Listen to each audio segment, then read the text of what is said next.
दोस्तों, आपको याद होगा कि बिहार में विशेष भूमि सर्वेक्षण की शुरुआत बड़े दावों के साथ की गई थी। कहा गया था कि आधुनिक तकनीक का इस्तेमाल होगा, ड्रोन से मैपिंग होगी, डिजिटल रिकॉर्ड तैयार होगा, जमीन संबंधित विवाद खत्म होंगे, लोगों को कोर्ट और थाना के चक्कर नहीं काटने पड़ेंगे। सरकार ने दावा किया था कि बिहार में जितने भी जमीन विवाद हैं उन्हें जड़ से खत्म कर दिया जाएगा, क्योंकि बिहार में सबसे ज्यादा केस जमीन को लेकर ही दर्ज होते हैं। गांव में भाई भाई के बीच लड़ाई हो, परिवार में मारपीट हो, हत्या कब्जा का विवाद, रास्ता विवाद, खेत की मेड़ को लेकर के झगड़ा, इन सब की सबसे बड़ी वजह जमीन ही है। ऐसे में लोगों को उम्मीद थी कि शायद यह सर्वे आने वाले समय में बिहार के लिए एक नई शुरुआत साबित होगा। लेकिन अब जो तस्वीर सामने आ रही है वह बिल्कुल अलग दिखाई दे रही है। जमीन पर लोग परेशान हैं, दस्तावेज अधूरे हैं, रिकॉर्ड गायब हैं, वंशावली में भी गलती है और सरकारी कार्यालयों में भ्रष्टाचार पहले से ज्यादा बढ़ गया है। सरकार खुद स्वीकार कर चुकी है कि बिहार के लगभग 8,000 राजस्व गांवों के पुराने खतियान गायब है। अब सोचिए, जब सरकार के पास खुद पूरा रिकॉर्ड सुरक्षित नहीं है, तब इतने बड़े स्तर पर भूमि सर्वे की शुरुआत आखिर किस आधार पर की गई थी। बिहार विशेष भूमि सर्वे नीतीश कुमार की महत्वाकांक्षी योजना थी, जिसकी शुरुआत वर्ष 2024 में शुरू की गई थी। लेकिन दोस्तों, बिहार में अब नए मुख्यमंत्री सम्राट चौधरी बने हैं और राजस्व एवं भूमि सुधार मंत्री दिलीप कुमार जायसवाल के जिम्मे है। आए दिन आप देख रहे होंगे कि भूमि सर्वेक्षण को लेकर नए नए नोटिस जारी किए जा रहे हैं और इन्हीं खबरों में से एक खबर यह भी आ रही है कि वैसे लोग जिन लोगों का बंटवारा नहीं हुआ है, वैसे लोगों का जमीन उनके दादा परदादा के नाम पर ही रहेगा, यानी उनकी जमाबंदी में जो नाम दर्ज है वही नाम से भूमि सर्वे होगा। अब तो लगता है कि भूमि सर्वे यह केवल सरकार अपनी इज्जत बचाने के लिए ही इसे पूरा करवाना चाहती है। कहीं न कहीं ऐसा लगता है कि जिस कार्य के उद्देश्य से बिहार में विशेष भूमि सर्वे को शुरू किया गया था, वह लक्ष्य दूर दूर तक कहीं पूरा होता हुआ दिखाई नहीं दे रहा है। सरकार केवल उद्देश्य निर्धारित समय पर इसको पूरा करके अपना पल्ला झाड़ने के मूड में लग रही है।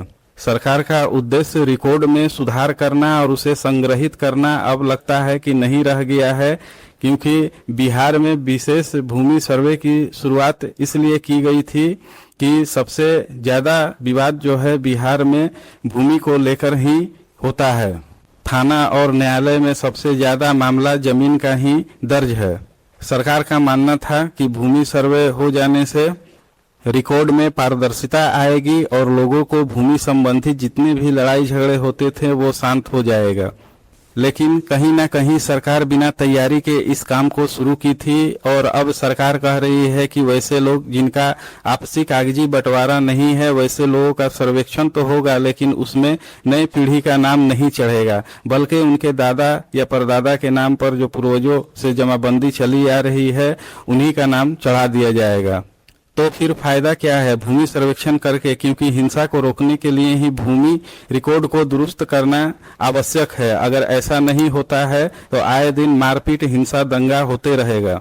आज अंचल कार्यालय की स्थिति यह है कि आप अपने खाता, खेसरा या रकबा में मामूली सा सुधार करवाने के लिए अंचल कार्यालय जाते हैं तो आपसे चढ़ावा मांगा जाता है। अगर आप नहीं देते हैं तो आपका आवेदन को महीनों या फिर वर्षों तक लंबित रखा जाता है।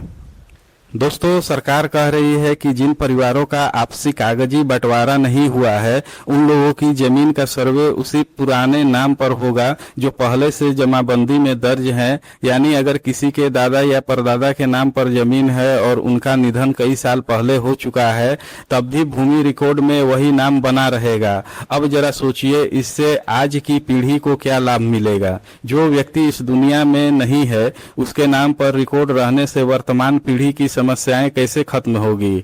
असल फायदा तो तब होता जब लोग आज जीवित हैं, जो अभी जोत कोड़ कर रहे हैं, अपने जमीन पर काबिज हैं, जो वर्षों से जमीन पर खेती कर रहे हैं, घर बना रहे हैं, टैक्स दे रहे हैं, उन्हीं लोगों का नाम भूमि रिकॉर्ड में दर्ज होता।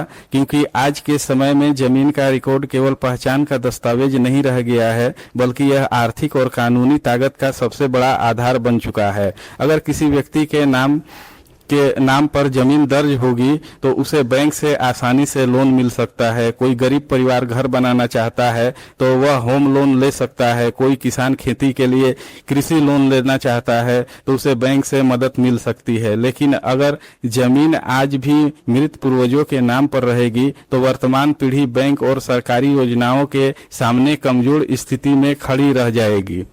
दोस्तों, आपने हाल के महीनों में देखे होंगे कि सरकार ने किसान सम्मान निधि योजना को लेकर भी नया नियम लागू किया। सरकार ने साफ कहा कि किसान सम्मान निधि योजना का लाभ अब मुख्य रूप से वैसे किसानों को मिलेगा जिनके नाम पर जमीन की लगान रसीद कट रही है। यानी अगर जमीन आपके नाम पर नहीं है तो भविष्य में सरकारी लाभ मिलने में परेशानी हो सकती है। अब सोचिए, बिहार के लाखों परिवार ऐसे हैं जिनकी जमीन आज भी दादा परदादा के नाम पर चल रही है। तो क्या ऐसे लोग सरकारी योजनाओं से बाहर नहीं हो जाएंगे? यही सबसे बड़ी चिंता है, क्योंकि आज बिहार में हजारों नहीं बल्कि लाखों लोग ऐसे हैं जो जमीन पर वर्षों से कब्जे में हैं, खेती कर रहे हैं, लेकिन रिकॉर्ड में उनका नाम नहीं है। कई परिवारों में बंटवारा मौखिक रूप से हो चुका है। भाई अलग अलग रह रहे हैं, अलग खेती कर रहे हैं, अलग घर बन चुके हैं, लेकिन कागज पर आज भी एक ही पूर्वज का नाम चल रहा है। अब अगर भूमि सर्वे में भी वही पुराना नाम दोबारा दर्ज कर दिया जाएगा तो नई पीढ़ी का अधिकार फिर अधूरा ही रह जाएगा। दोस्तों, गांव की वास्तविकता यह है कि पुराने समय में अधिकतर बंटवारा आपसी सहमति से होता था। उस समय लोग कागज कम बनवाते थे और भरोसे पर ज्यादा काम करते थे। गांव के बुजुर्ग, पंचायत और समाज के लोग बैठकर खेत का हिस्सा तय कर देते थे। उसी आधार पर पीढ़ियों से लोग खेती करते आ रहे हैं। लेकिन अब सरकार लिखित प्रमाण मांग रही है। जिनके पास कागज नहीं है वे डर रहे हैं कि कहीं उनका अधिकार कमजोर न पड़ जाए। सबसे दुखद स्थिति गरीब और अशिक्षित लोगों की है। उन्हें यह तक समझ नहीं आ रहा कि कौन सा दस्तावेज जरूरी है, वंशावली कैसे बनेगी, आवेदन कहाँ देना है और गलती सुधार कैसे होगा। अगर किसी के रिकॉर्ड में छोटी सी गलती हो जाती है तो उसे सुधारने के लिए महीनों तक अंचल कार्यालय के चक्कर लगाने पड़ते हैं। लोगों का आरोप है कि बिना पैसे दिए फाइल आगे नहीं बढ़ती। गरीब आदमी सुबह से शाम तक लाइन में खड़ा रहता है लेकिन उसका काम नहीं होता। कई लोग तो इतने परेशान हो चुके हैं कि उन्होंने कार्यालय जाना ही छोड़ दिया है। अब सबसे बड़ा सवाल यही उठ रहा है कि क्या सरकार सच में रिकॉर्ड सुधारना चाहती है या केवल तय समय सीमा के भीतर किसी तरह सर्वे पूरा दिखाना चाहती है। क्योंकि अगर सरकार गंभीर होती तो सबसे पहले पुराने रिकॉर्ड दुरुस्त किए जाते, वंशावली में सुधार होता, जमाबंदी को सुधार किया जाता और हर गांव में कानूनी सहायता बड़े ही आसानी से उपलब्ध कराई जाती। आज बिहार का आम आदमी यही पूछ रहा है कि आखिर इस विशेष भूमि सर्वे का असली फायदा किसे मिलेगा। अगर नई पीढ़ी का नाम रिकॉर्ड में नहीं चढ़ेगा, अगर जमीन पर कब्जे में रहने वाले लोगों का कानूनी पहचान नहीं मिलेगी, अगर सरकारी योजनाओं का लाभ रिकॉर्ड के अभाव में रुक जाएगा, तो फिर करोड़ों रुपए खर्च करके इस विशाल सर्वे का उद्देश्य क्या रह जाएगा। सरकार को यह समझना होगा कि भूमि सर्वे केवल नापी का काम नहीं, यह करोड़ों लोगों के अधिकार, भविष्य और सम्मान से जुड़ा विषय है। अगर जल्दीबाजी में अधूरा सर्वे किया गया तो आने वाले समय में विवाद और बढ़ सकते हैं। गांव में पारिवारिक तनाव बढ़ सकता है, अदालतों में मुकदमे बढ़ सकते हैं और सबसे बड़ी बात, लोगों का सरकारी व्यवस्था से भरोसा उठ जाएगा। अब देखना होगा कि सरकार जनता की इन चिंताओं की कितनी गंभीरता से लेती है। क्या वास्तव में बिहार में भूमि रिकॉर्ड को पारदर्शी और आधुनिक बनाया जाएगा या फिर यह सर्वे केवल सरकारी फाइलों में एक अधूरा अभियान बनकर रह जाएगा।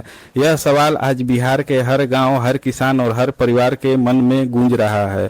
तो दोस्तों, आज के इस वीडियो में बस इतना ही। भूमि से संबंधित और भी जानकारी के लिए इस चैनल को सब्सक्राइब करके बेल आइकन को दबा दीजिएगा ताकि आगे भी वीडियो का नोटिफिकेशन आपको मिलता रहे। धन्यवाद।